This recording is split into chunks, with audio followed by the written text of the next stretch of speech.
Welcome to.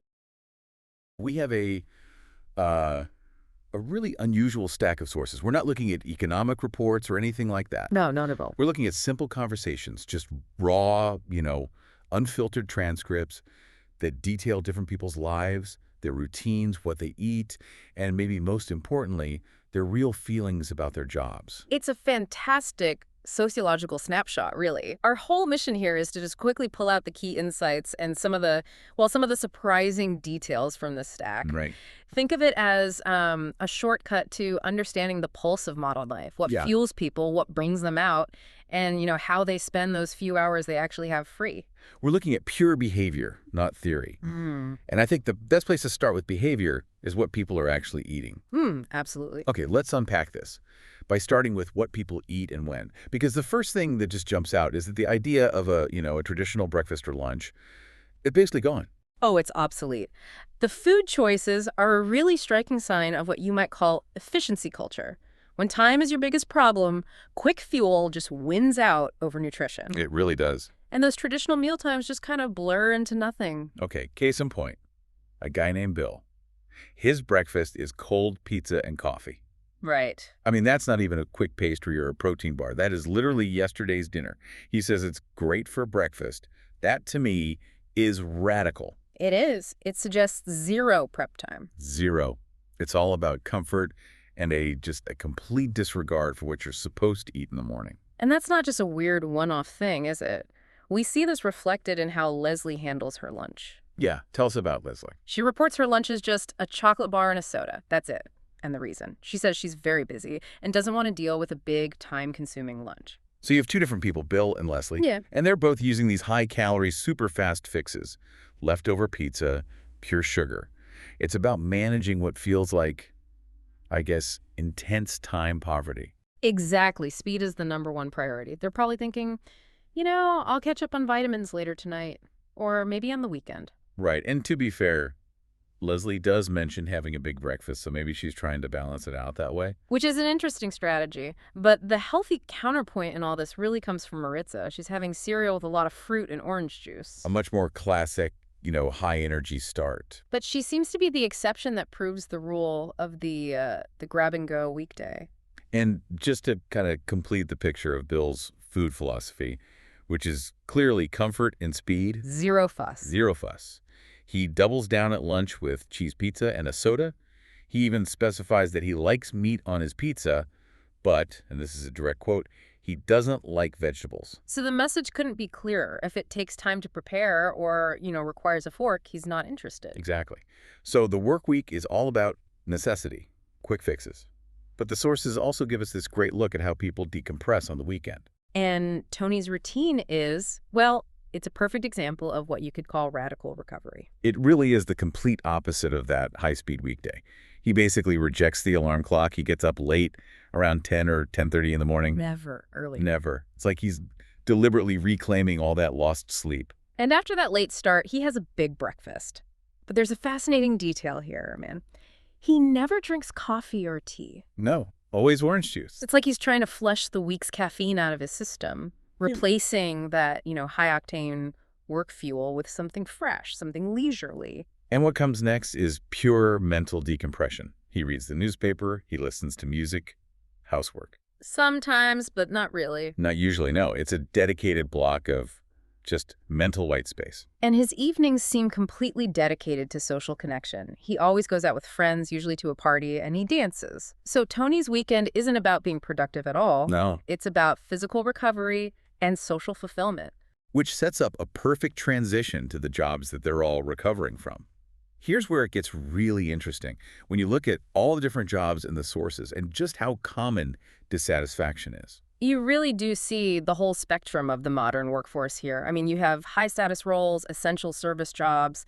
There's Wendy the lawyer, Sandra the waitress. Assistants like Brad and Amy, Mark the nurse, Steve the policeman. But even Mark is a professional soccer player. A really diverse group. And yet, the common thread is this feeling of discomfort. It's widespread, even in jobs that society, tends to see as prestigious or high-paying. Take Wendy the lawyer. She works a punishing schedule. Monday to Saturday. 6 days a week. And she just says flat out that she doesn't like the job. I mean, that's a direct path to burnout. For sure. And it's not just the hours, it's the timing of those hours. Mark, the nurse, he works at a hospital downtown. He also dislikes his job, and he specifically notes he works very late in the evenings. Hmm. So that shows how much shift work and just the disruption of your personal time plays into job hatred, even in a profession that's all about caring for others. Then you got Steve, the policeman. His problem is the job itself. He says he likes the job, but it's the physical side of it. He hates being on the street, exposed to the rain, the snow, the heat. So for him, it's the physical wear and tear that's driving him away. It proves that discomfort isn't just mental stress. It can be very, very physical. And Amy, the assistant, I think she just sums up this whole feeling of vocational disconnect perfectly. Oh, no. Her response is so lukewarm. The job is just okay, but the key is what she says right after. It isn't my dream job. That okay status is clearly not enough for people anymore. It just signals a really low level of fulfillment. It's not outright misery, but it's not happiness either. It's just there. Exactly. So if dissatisfaction is a common theme, what are the good examples? Yeah. They're few, but they're very instructive. Right, like Sanja the waitress, she likes her job, and the sources note she doesn't work mornings, so that flexibility seems to be key for her. That makes sense. And then there's Brad. He's an assistant at a school, and he genuinely likes his job, but not because of the tasks. Why then? Because, and I quote, the people are great. This highlights something critical. When the work itself is just okay, it's the relationships, the social fabric of the workplace, that becomes this incredibly powerful factor that makes people stay. If we connect this to the bigger picture, Yeah. the sheer number of jobs that are just okay or even disliked, it's fueling this really profound, active drive for career change. Yeah, a widespread search for fulfillment that goes way beyond a paycheck or, job status. People are not waiting around for retirement to find what they love. And the most dramatic example of this has to be Marcus, the professional soccer player. Right. By any measure, that's a great job. High status, high pay, it's physical. But even he is looking to change careers because he says he's getting old. He can see this hard deadline on his current career, and he is actively planning for what comes next. And it's not just a daydream. The sources are specific. He's already writing emails and helping a lawyer with papers. So it's a strategic, planned pivot. He's laying the groundwork for becoming a lawyer before those soccer paychecks start coming in. And compare that fairly logical, if big, transition to Steve the policeman. His dream is to completely leave law enforcement to make computer games. Which is a massive creative jump. A huge leap. And he's already doing his research in a very hands-on way. He's playing a computer game right now to get ideas. He's literally researching his next career while decompressing from his current one. It just shows how deeply unsatisfied people are. And Amy, the one stuck in her okay office job, she's also pursuing something more fulfilling. Which, She's actively helping her father, who's a vet. She's getting real hands-on experience helping what she calls cute cats and dogs. So it's a direct response to the lack of meaning at her desk job. She's looking for a tangible purpose. Exactly. And what all these transitions show is that the line between work and leisure it's completely dissolved. The hunt for the dream job is constant. And that erosion of boundaries, it just bleeds right into the weekend. It does. It's perfectly illustrated by that detail about Tanya calling Nick on a Saturday. She calls because, as she has to remind him, they always go to the office on the first Saturday of the month. A detail he had clearly forgotten while he was at a family party.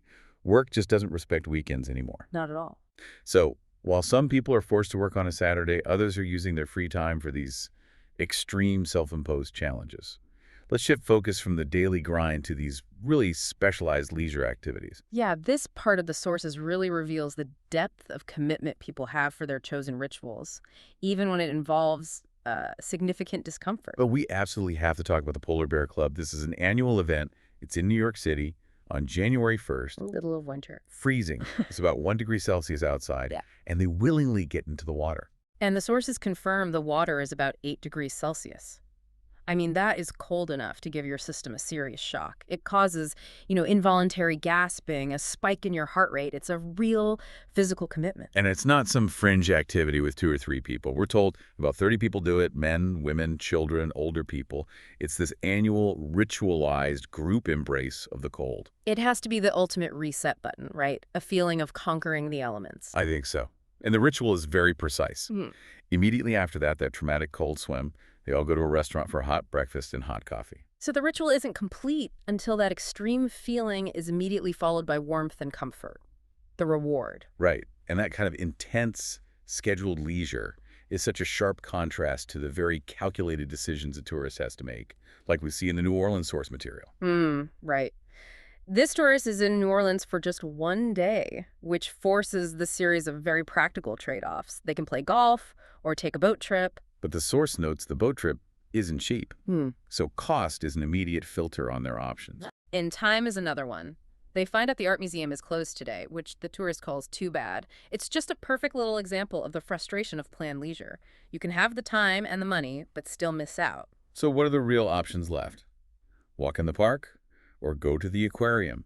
And the sources give us the nitty-gritty details. Yeah, the aquarium ticket is $21. You can see fish, penguins, sea lions. They even detail the food situation. You can't buy food inside, but you can get it nearby. Every single decision for that tourist is this constant calculation of time, budget, and access. It's a very transactional view of leisure. Completely different from the primal commitment of the Polar Bear Club. But in contrast to both of those, we also get this lovely little snapshot of a comfortable, multi-generational family party. Right. Tanya was at her brother's house celebrating her father's mother's birthday. And the food just sounds amazing.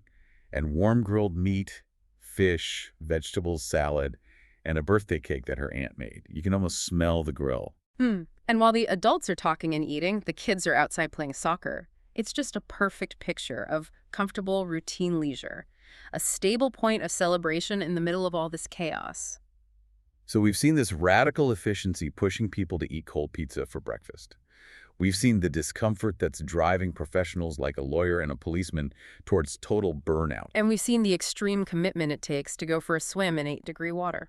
When you put them all together, these simple conversations give us this incredibly powerful window into how individuals are balancing their routines with their deepest aspirations. Whether they're looking for fulfillment by helping cats and dogs or a primal rush from freezing water, people are constantly searching for something more than just okay. And this raises an important question.